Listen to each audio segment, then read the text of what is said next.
रात का समय था। चारों ओर अंधेरा पसरा था। विशाल एक ऊंची इमारत की 13वीं मंजिल पर खड़ा था। तेज हवा उसके चेहरे से टकरा रही थी, जैसे उसे रोकने की कोशिश कर रही हो। नीचे गहराई में झांकते ही उसका सिर चकराने लगा। क्या कूद जाऊं? उसने खुद से पूछा। पिछले कुछ सालों से उसकी जिंदगी बर्बाद हो चुकी थी। नौकरी चली गई, परिवार ने साथ छोड़ दिया, दोस्त मजाक उड़ाने लगे। हर तरफ से ताने सुन सुनकर उसका आत्मविश्वास चकनाचूर हो चुका था। अब उसे लगने लगा था कि यह दुनिया उसके बिना भी वैसी ही चलेगी। तभी पीछे से एक धीमी मगर गहरी आवाज आई, मत कूदो। विशाल चौंक कर पीछे मुड़ा। एक अजनबी छाया की तरह खड़ा था। उसका चेहरा अंधेरे में छिपा हुआ था, लेकिन उसकी आवाज में एक अजीब सी शांति थी। तुम कौन हो? विशाल ने धीरे से पूछा। एक ऐसा इंसान जो जानता है कि तुम अभी क्या सोच रहे हो, और मैं तुम्हें रोकने आया हूं। विशाल हल्के से हंसा, लेकिन उसमें कोई खुशी नहीं थी। क्यों? मेरी जिंदगी में अब कुछ भी नहीं बचा। मैं हार चुका हूं। अजनबी मुस्कुराया। उसकी आंखों में अजीब सी चमक थी। अगर तुम कूद गए तो तुम कभी जान ही नहीं पाओगे कि कल तुम्हारे साथ क्या होने वाला था। विशाल कुछ नहीं बोला, बस सुनता रहा। क्या पता कल कोई चमत्कार हो जाए।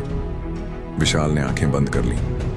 उसके दिमाग में बीते दिनों की सारी बातें घूम गईं। वो सारे अपमान, ताने, असफलताएं। तभी अजनबी ने पूछा, क्या तुम जानते हो कि 13 का नंबर अशुभ क्यों माना जाता है? विशाल ने सिर हिला दिया। क्योंकि लोग डरते हैं। लेकिन सच तो ये है कि 13वां नंबर उन लोगों के लिए होता है जो डर को हराने का साहस रखते हैं। यह मंजिल सिर्फ उन्हीं को दिखती है जो अपनी जिंदगी से हार मान चुके होते हैं, लेकिन जो इसे पार कर जाते हैं वे दुनिया के सबसे सफल इंसान बनते हैं। विशाल को यकीन नहीं हो रहा था। क्या सच में ऐसा है? अजनबी ने धीरे से कहा। डर सिर्फ तुम्हारे दिमाग का खेल है, लेकिन जीत हकीकत है। अगर मैं कूद गया तो सब खत्म, लेकिन अगर मैं एक बार और कोशिश करूं तो क्या पता।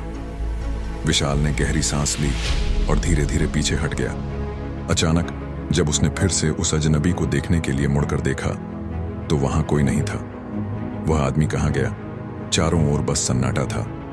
विशाल ने एक आखिरी बार आसमान की ओर देखा और धीरे धीरे सीढ़ियों से नीचे उतरने लगा। लेकिन इस बार उसके कदमों में नई ताकत थी। 6 महीने बाद विशाल की जिंदगी पूरी तरह बदल चुकी थी। उसने अपने असफलताओं से सीख ली थी। नई नौकरी, नया आत्मविश्वास, नया लक्ष्य। अब वही दोस्त जो उसका मजाक उड़ाते थे उससे सलाह लेने आने लगे थे। लेकिन एक बात उसे आज भी समझ नहीं आई। क्या सच में कोई उसे 13वीं मंजिल पर मिला था, या वह बस उसकी अपनी सोच थी? आज भी जब वह उस इमारत के पास से गुजरता है तो 13वीं मंजिल उसे कभी नहीं दिखती।